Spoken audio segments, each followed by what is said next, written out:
Welcome once again to Lehto's Law. Here's Steve Lehto. Josh passed along an article to me that I'm glad he did. It's timely, and it's from CNBC. And they point out that scammers may try to steal direct payments to Americans for recent events in the news. And it's one of those things, I'm sure you've heard, that a big package of bailout-type help money got passed through Congress, signed by the president, and they're going to do things to inject money back into the economy in an attempt to kind of kickstart some things that have kind of fallen by the wayside due to the fact that we're all basically sitting at home right now, feeling like kids who were sent home for having the flu back in elementary school. And so the story is by Greg Iacursi, and I could be mispronouncing it, and I apologize. But the White House is planning to send out checks immediately to American households to help counter the economic effects of recent events in the news. And they are warning that scammers will probably try to steal that money. And this is from the Federal Trade Commission, and they would know. So there are telltale signs of fraud to look out for, but this is just a fact of life now, that we know that scammers are out there because they call us all day long. And I've had people say, Steve, there have been a few things lately, both in the news and just supposed advancements made with robocallers. Have you seen a drop in calls? No, I got 3 yesterday on my desk phone and like 5 on my cell phone. I even had my cell phone carrier contact me and say, Steve, would you like us to flip the switch to limit robocalls and junk calls and spam calls to your cell phone? Would you like us to do that? I said, yes. They said, in that case, go to the page for the web, for the company, go to your dashboard and flip this switch and watch what happens. I flipped the switch and nothing else happened. I'm still getting the calls. But the fact is that when word gets out that Americans are all about to get some money from the government, there's people out there who go, ooh, I bet I can get my hands on that. So financial scammers will likely try to steal money offered to Americans suffering from the bad effects of recent events in the news, and the public should be on its guard. And this is from federal officials, the Federal Trade Commission. So they're still working out exactly how they're going to make direct payments to American households because of the economy being the situation it's in. And, you can debate the rightness or wrongness of that all day long. But the point is that if they actually do say send, $1,000 to each adult American, that's a lot of money out there. And there'll be people going, wait a second, there's going to be some way I can insert myself in the middle and scam that money. Jennifer Leach, who is the Associate Director of the Division of Consumer and Business Education at the Federal Trade Commission, wrote a blog post the other day where she said, we predict that the scammers are gearing up to take advantage of this. Good prediction, my friend. The president's administration has called for $500 billion in near-term relief to Americans as part of a $1 trillion financial relief package, according to reports. And again, I think some stuff got signed late last night, and this is one of those things where trying to find out exactly what's going on sometimes can be tough. And I actually do read several major newspapers every single morning. And right now we are living in confusing and trying times. The size and the timing of the direct payments have yet to be determined. According to a news conference yesterday afternoon, discussions with Congress are ongoing. And so, I've heard them say that they should send everybody a check for $1,000. A few weeks later, we're still doing this, another $1,000. I've heard them say, let's send everybody a check for $2,000 right away. I've heard all kinds of other stuff too. But the FTC, in its memo, identified 3 signs of likely fraud in the event that Washington eventually makes these relief payments to Americans. And these are oftentimes the signs of fraud, regardless of whether it's free money from the government or something else. Number 1 is the federal government won't ask you to pay anything, such as fees, charges, upfront money, taxes, postage. If somebody contacts you and says, hi, we're from the government, we've got your $1,000 check. All you need to do to release it is give us your credit card information so we can process the $19.95 processing fee. They won't get your $1,000, but they'll get your $19.95 and whatever else they get off your card before you figure out you've been ripped off. Number 2, the government will not call you and ask you for a Social Security number, bank account or credit card number. Anybody who does that is a scammer. So you can picture this. You're sitting at home and your phone rings and you answer it. Hello? Ahoy, hoy.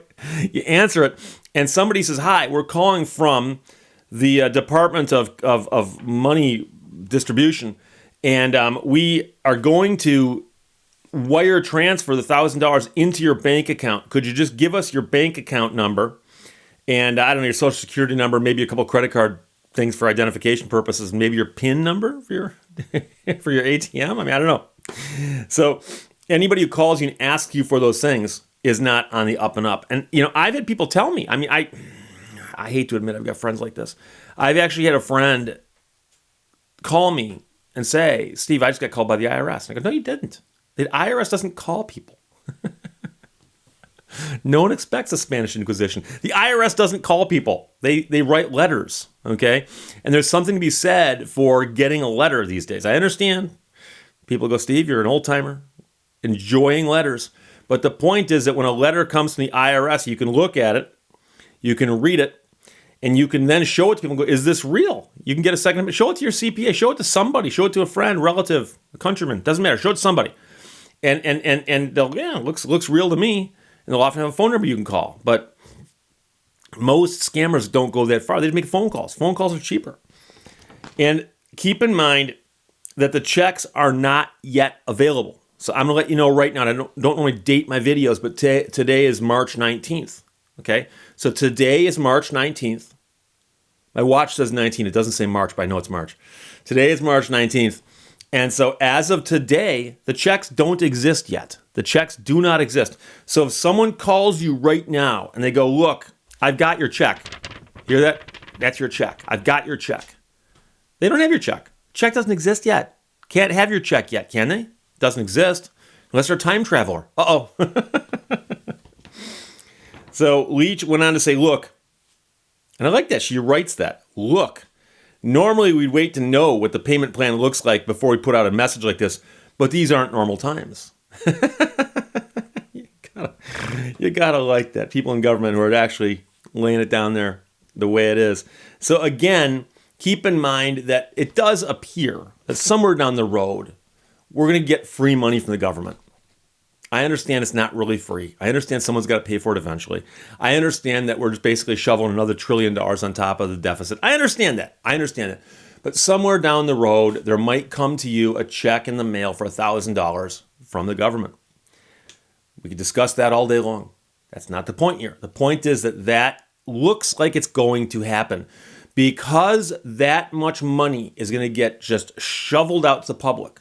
There are sharks circling right now, many of them in other countries, but many of them here, apparently. And they're going to try to find a way to scam that money from you or someone you know or someone out there. Trust me, they don't just look for victims for the sake of finding victims. They look for victims who've got money. And right now, it looks like the entire country is just a wide open array of victims for the pickings. So again, the 3 warning signs are they will not ask you to pay anything up front at all. Make sure everyone you know, and again,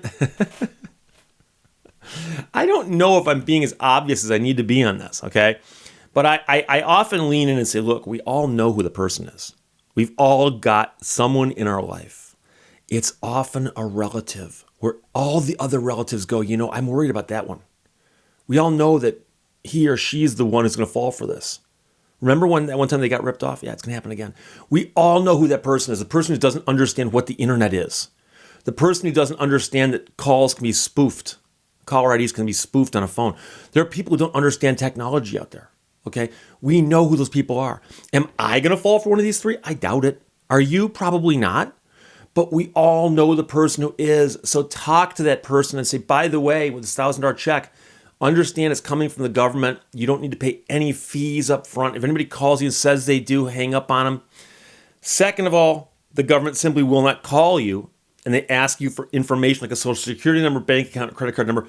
By the way, the government, they've got your social security number already. They don't need to get it from you. They've already got it.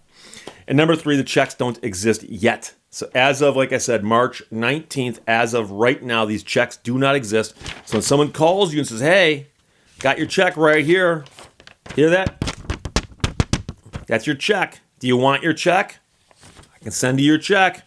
All I need, mother's maiden name, social security number, bank account number, PIN number, and we'll be good to go. So again, I might be preaching to the choir. The point here, though, is when the service is over, the choir needs to go home and talk to their people. Okay? So understand that there are going to be ripoffs. We're going to be hearing about them. And you want to hear about them in the news, not hear about them from your friends or relatives who got ripped off. Questions or comments, put them below. Otherwise, talk to you later. Thanks, Josh. Bye-bye. Thank you for watching Lehto's Law. To quote Shakespeare's Hamlet, Act 4, Scene 5, verse 28. No,